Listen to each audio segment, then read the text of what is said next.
Comment te llamas? ¿Cuántos años tiene? ¿Cómo se dice donde?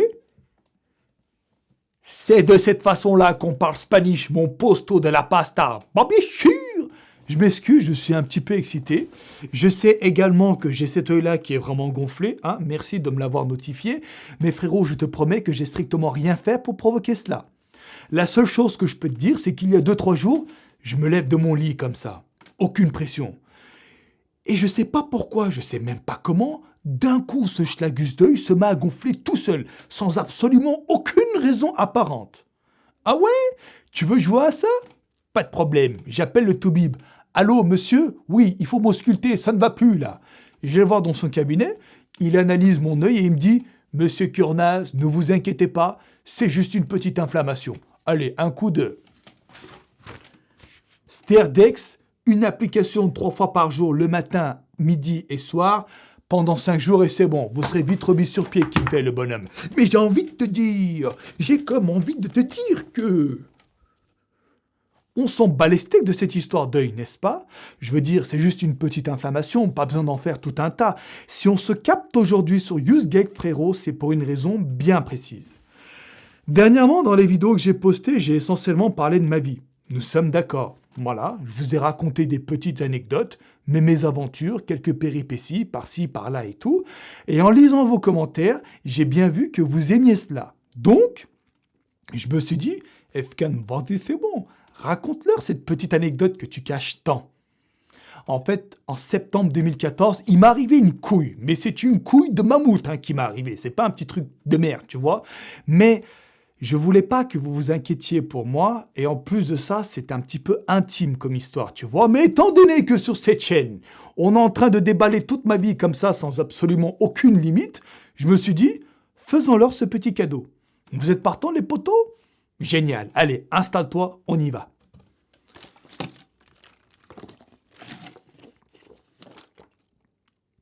Oui, Norbert, je suis d'accord avec toi. Ça fait toujours du bien, par où ça passe.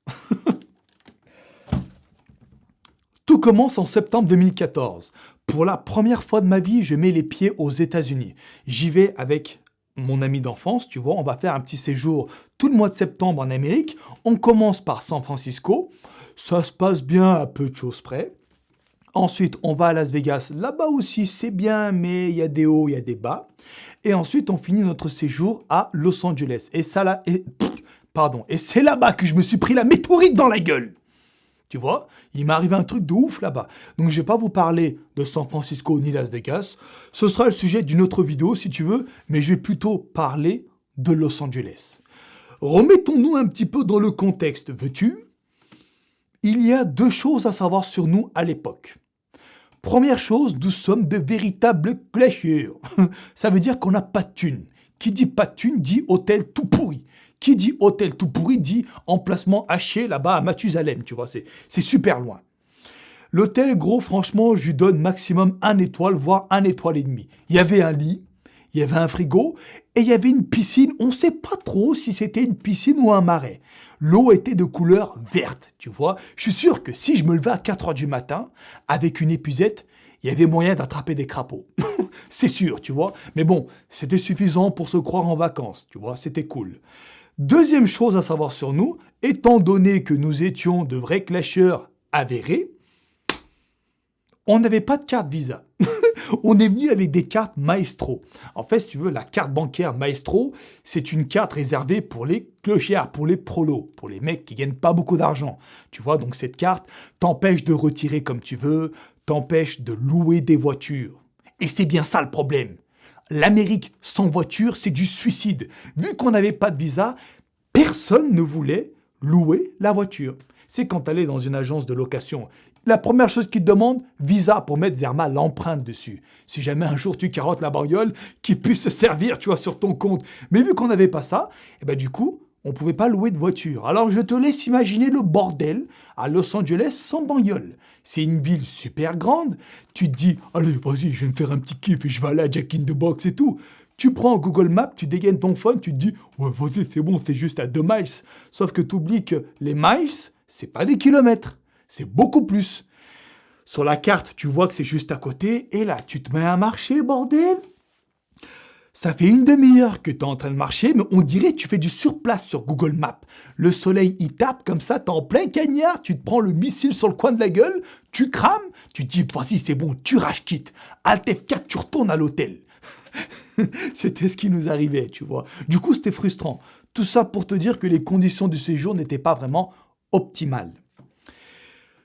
Vendredi, il fait super beau. C'est un mois de septembre, on est vers la fin de notre voyage. Et là, je dis à mon posto, gros, viens, on va faire un petit tour à Hollywood. Et il me dit, mais comment tu vas aller là-bas? On n'a pas de bagnole et c'est super loin. Et j'ai dit, écoute, gros, on peut pas quitter l'Amérique sans avoir visité Hollywood Boulevard. Et il me fait, ouais, c'est vrai, t'as raison et tout. Du coup, on prend notre courage à deux mains et on prend le bus. Bon, il y a des transports en commun aux États-Unis, mais c'est pas aussi bien qu'en France. En France, un coup de tramway, un coup de métro, c'est réglé, tu vois, c'est pas trop la galère.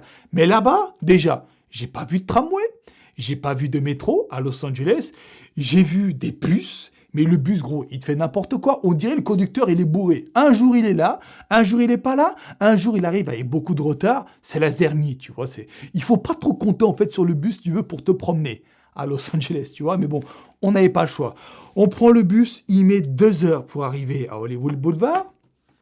On se promène là-bas, on passe une belle journée. Ensuite, on retourne à l'hôtel, toujours en bus. 2 heures aussi, et on arrive exténué. On avait l'impression, mec, d'avoir participé à un marathon, je te jure. Et là, 19h, 20h, fin de journée, on arrive à l'hôtel, et je dis à mon poteau, hé gros, comme le dit si bien le dicton, après l'effort, le réconfort, n'est-ce pas? Allez, viens, on va au In-N-Out. Et il me fait, ouais, vas-y, viens, on va au In-N-Out. En fait, pour ceux qui ne le sauraient pas, In-N-Out, c'est un burger de compète. C'est un fast-food de fou. En fait, c'est un fast-food, ils font des burgers faits maison, si tu veux. Ils font des frites faits maison et ils font tout devant ta gueule. Franchement, c'est délicieux. Donc du coup, nous, chatards comme on était, notre hôtel, en fait, le seul point positif de notre hôtel de Prolix, c'est qu'il y avait un In-N-Out à 10 minutes à pied maximum. Du coup, on se disait, ouais, vas-y, on va aller casse-dalle à In-N-Out, tu vois. Donc, 20h, on sort de l'hôtel, on va au In-N-Out en marchant. C'est super bien, la nuit commence à tomber, on savoure un petit peu notre séjour, tout se passe bien. On arrive au In-N-Out, et là, mec, je te prends un putain de sandwich de gros lard, je te prends un double cheeseburger, qui je m'en bats les couilles. Je suis en vacances, tu vois, rien à foutre de la diète. Et mon pote, c'est pareil, il s'enfile 2 burgers plus un cheeseburger. Ouais, on mange comme des gros sauces, tu vois, donc on savoure et tout. 23h, 23h30, on rentre à l'hôtel. Et c'est là que les emmerdes commencent. On rentre tranquillement. Il y a un truc à savoir sur Los Angeles. Il y a un truc là-bas qui s'appelle le highway. C'est un genre de périph', d'autoroute qui se passe au-dessus de la ville, tu vois. Donc en gros, pour accéder à l'autoroute, avec ta voiture, tu dois prendre une portion de route qui t'emmène dessus, tu vois. Et donc cette fameuse autoroute, parfois, il y a des portions de route qui te ramènent en bas. Et donc quand tu vas en bas, tu es au même niveau que la rue piétonne. Et entre l'autoroute et la rue piétonne, il y a juste un vieux grillage tournasé qui sépare le truc. À croire que ce grillage va te protéger d'un éventuel accident. Si jamais il y a une bagnole qui va sur la chaussée, bon, je veux pas être mauvais blagueur ou quoi, mais ça va faire comme dans GTA. Le mec qui va arriver, il va rouler sur tous les mecs qui sont sur le trottoir, tu vois. Bref, du coup on marche tranquillement et puis on arrive à cette fameuse portion. Donc il y a notre trottoir qui est ici et il y a l'autoroute qui est là. Et donc, dès qu'on marche sur notre trottoir, on arrive donc sur cette portion d'autoroute qui est au même niveau que nous. On regarde et puis on voit un mec qui est garé sur la bande d'arrêt d'urgence, sur l'autoroute. Tu vois, on se dit, oh putain, il a peut-être une panne. Tu vois, donc on se dit, bon on peut rien y faire. De toute façon, on peut pas accéder à l'autoroute pour aider le mec. Et puis il a pas vraiment l'air d'avoir besoin d'aide. Un coup de dépanneur. Et puis de toute façon, comment tu vas l'accéder, le mec? Il y a un grillage qui sépare, tu vois. Même si le grillage, il est pourri, il est quand même assez haut. Ok? Donc, on trace notre route, tu vois. Et en marchant, pile au moment où on commence à dépasser, tu vois, nous on est à pied. Lui, le mec, il est garé. On voit le mec, il est en train d'installer un truc sur la route. On se dit, qu'est-ce qu'il fait, tu vois? Il a sorti en fait du coffre de sa bagnole une caisse, un caisson rempli, je vais pas te dire ce que c'est, d'accord? Je te laisse la surprise. Il y avait des trucs en fait dedans, donc nous, on calcule pas trop. Et là, on le voit allumer un truc, une mèche, ok? Il allume la mèche et puis il monte dans sa voiture et il se barre. Nous, on est là, on est en train de bugger, qu'est-ce qui se passe? À un coup, on entend pouf, un truc comme ça qui part dans le ciel. On sait pas ce que c'est. On se dit, gros, je suis sûr qu'on se fait attaquer par les extraterrestres. Je suis sûr que c'est E.T. Il nous a balargué une bombe sur nous, c'est obligé, tu vois. On commence à se faire des films. Gros, tu marches tranquillement, à 2 mètres de toi, t'as un truc qui part du sol, lumineux, qui va super haut dans le ciel. Ça fait un bruit de fou. Et nous, on est là en train de bugger sur le bordel. On le regarde comme des secpas, tu vois, comme des teubés, comme ça on regarde la lumière. Truc qui monte, 4 secondes pour atteindre vraiment le plafond. Et là, le bordel, bah, il explose. Ça fait de la lumière de fou. Tu sais, en fait, c'était quoi? C'était un putain de feu d'artifice. Oui, mec, un feu d'artifice digne du 14 juillet. Je te parle pas du pétard tout pourri que t'achètes au bureau de tabac. Non, non. Je te parle d'un feu d'artifice. En fait, le Geubert qui s'est arrêté sur l'autoroute, il a installé un feu d'artifice sur la bande d'arrêt d'urgence et il a tout fait péter. Et nous, que tard comme nous sommes, on était pile au même moment, au même endroit. Tu vois cette coïncidence de ouf? Donc nous, on se dit quoi? Déjà, gros, t'as un feu d'artifice qui pète à 2 mètres de toi, tu le sens, hein. Le son, déjà, ça fait vibrer tout l'intérieur de ton corps. Et t'as les lumières qui tombent sur toi, tu te chies dessus. T'en as un qui part. Boum, boum, boum, il y en a d'autres qui partent. Bah, bah, ça explose partout. Nous, on est à côté et on est protégé par un grillage tout pourri. Le grillage, mec, je sais même pas comment il tient. Je suis sûr qu'avec un peu d'entraînement, je souffle dessus, le bordel, je le renverse, tu vois. Tout ça pour te dire que le grillage, il servait strictement à rien. Du coup, nous, pris de panique, qu'est-ce qu'on fait? Réflexe humain, on essaie de se protéger. On regarde autour de nous. Il n'y a rien du tout. C'est qu'on pourrait utiliser pour se cacher. Et là, je fais quoi? Je fais un truc assez lâche, c'est vrai, j'ai fait la tepu. Je suis allé me cacher derrière mon pote. Et mon pote, je le contourne comme ça, je mets derrière lui, tu vois. Mais lui, il a eu la même idée que moi. Après, il fait quoi? Il fait la même chose. Il se retourne, il se met derrière moi. Après, je me retourne, je me remets derrière lui, et puis au bout d'un moment, ça ressemble à un combat de catch. Je suis là, je fais des prises de lutte, je fais une souplesse, des clés de bras et tout, des clés de jambes, on est là, on s'enroule et tout, on finit par terre, on est en train de s'enrouler dans l'herbe, on glisse comme ça, on essaie de se cacher et tout. Mec, je prends mon t-shirt, je le mets sur moi, je prends son t-shirt, je mets ma tête dans son froc et tout, ça va super loin, tu vois. T'es trop mad, gros, d'accord? T'as la lumière, des feux d'artifice qui tombent sur ta gueule, t'as le son, tu sais pas quoi faire, t'es en panique totale. On est là en train de rouler dans l'herbe, on roule, et puis à un moment, boum, on percute un arbre. Et là, on se lève direct, on fait quoi? On va se cacher derrière l'arbre, sauf que l'arbre... Excuse-moi. Le tronc d'arbre, il était épais. Ça comme. L'arbre, il était vraiment tout fin. Du coup, on était caché comme ça, derrière le poteau, tu vois. Imagine, gros, 2 glandus cachés derrière un arbre comme ça, tu vois. En même temps, tu voulais qu'on fasse quoi? Mais tu sais, c'était la panique à bord. Voilà, il y a des explosions partout, t'as peur de te faire cramer, c'est à 2 mètres de toi. Tu sais, rappelle-toi, tu vois, on peut pas vraiment se barrer parce que y a la route aussi de l'autre côté, t'as plein de voitures qui passent, on était coincés. Du coup, mec, on s'est mis derrière l'arbre et automatiquement, t'as les flics qui rappliquent, normal. Ils entendent des explosions et puis ils viennent faire leur boulot, tu vois. Sauf que t'as une voiture de Condé qui arrive, d'accord? Jusque-là, tu me suis. Le mec qui est en train de conduire, il a mis le gyrophare, il vient donc sur le lieu, tu vois, de l'incident, et il voit 2 secpas cachés derrière un arbre en pleine nuit, comme ça, au beau milieu de la route. Enfin, entre 2 chaussées, si tu veux. Il y avait la route là, il y avait la route de la ville, et il y avait l'autoroute ici, il y avait un grillage là, et puis nous, on était au milieu. T'avais de l'herbe, des trottoirs, t'avais des trucs tout pourris, tu vois, des buissons et tout, à l'arrache. Le flic, il se dit quoi? Il voit 2 queutards cachés derrière un arbre, il fait la corrélation, il se dit... C'est eux qui ont fait péter les feux d'artifice. Ils ont même des armes à feu sur eux, c'est obligé. Le mec, il fait quoi? Je sais pas quelle mouche lui a piqué. Il prend sa bagnole, il te fait un décapage comme ça devant notre gueule à la Fast and Furious. Il sort de la caisse avec son posto. Put your hands up! Ils nous font ça. Oh! Mamma mia! Je me suis fait caca dessus. J'ai levé les mains. Monsieur, je vous jure, c'est pas nous. Please, sir, understand us. We are French. We are here for vacation. Please, please. On était comme ça. Gros, tu sais pourquoi j'ai autant paniqué? Parce qu'on sait qu'aux États-Unis, les flics, ils ont la gâchette facile. Tu fais un faux pas, ils te tirent dessus, ils s'en battent les couilles. Tu vois? Et moi, je me suis dit, oh, le flic, il doit croire que je suis un délinquant, que je suis un bandit, un terroriste, tu vois, vu que je suis à côté de plein d'explosions. J'ai prié God. Et mon pote, lui, il était au bord de l'AVC, tu vois. Lui, il n'arrivait pas à parler anglais. Du coup, il parlait en français au Condé, et moi, je faisais les deux. Je mixais français-anglais, je disais « Please, stop, we are innocent, it's not us » et tout ça. J'essayais d'expliquer. Mais le flic, il était chaud. Il s'en battait les couilles. Le mec, il fait quoi? Il arrive, il me prend, il me plaque sur la banniole comme ça. Mon poteau, pareil. Il fait quoi? Il commence à nous fouiller. Dans ma tête, je me dis, mais il va essayer de trouver quoi? Il va me fouiller?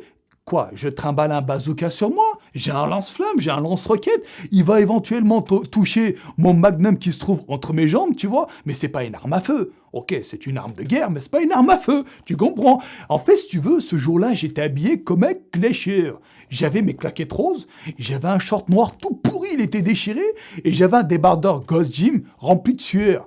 J'avais pas de thune pour payer la laverie, tu vois? Donc, on se démerdait comme ça. Donc, dans ma tête, je me disais, mais je suis pratiquement à poil. Comment il pourrait trouver une arme à feu sur moi, tu vois? Il commence à me fouiller, et le mec, il est vraiment persuadé que c'est moi l'auteur, tu vois? Des explosions et tout. Il a dû sûrement croire qu'il y avait des grenades. Ça, avec l'accent américain, je comprenais rien à ce qu'il me disait, le mec. Après, t'as d'autres voitures de Condé qui arrivent. Je me dis, oh putain, le rassemblement. C'est bon, là, on va aller en prison, c'est fini, tu vois? Et parmi toute la bande de Condé, je crois que t'as le chef qui est sorti à un moment. C'était un peu un gros lard. Bon, je vais pas faire de clichés. Voilà, tu sais. Mais on aurait vraiment cru que c'était, tu sais, le stéréotype de l'américain flic, un peu gros là, avec un gros beat. Il arrive, le mec, avec son accent. What are you doing here? Tu sais, le mec qui nous dit ça. Et là, je lui explique gentiment, monsieur, écoutez, nous, on est passé à côté, on a vu des explosions comme vous. Regardez mon ticket de caisse.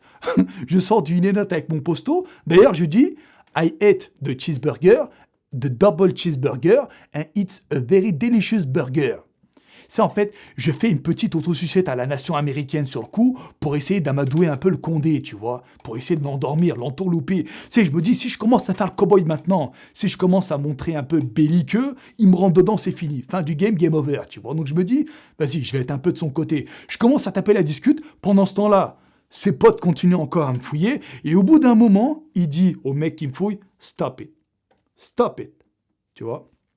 Il recule, et là, il nous regarde et il dit à ses potes, « Regardez-moi ces deux clashers, regardez-moi ces deux mongolitos, regardez un peu la dégaine qu'ils ont. Est-ce qu'ils ont vraiment l'air de terroristes? Regardez-les, miskines, ils font pitié, tu vois? Regarde comme il est habillé, tu crois vraiment qu'il va se balader avec des grenades, ce vieux cutter? »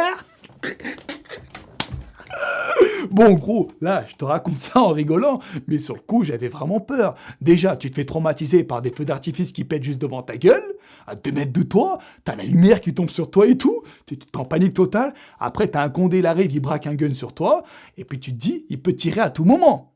On est aux États-Unis. Tu vois? Donc voilà, j'ai eu vraiment peur. Après, le Condé, il nous a bien dit que oui, il fallait pas traîner ici, que You have to get out of here. Tu sais, il me disait, tu dois partir d'ici. Je disais, no problem, my friend. I'm leaving right now. Tu vois? On est parti. Eux, ils nous ont lâchés aussi. Tu sais, ils ont vu qu'on était pour rien, qu'on n'avait rien fait, tu vois. Ils sont partis.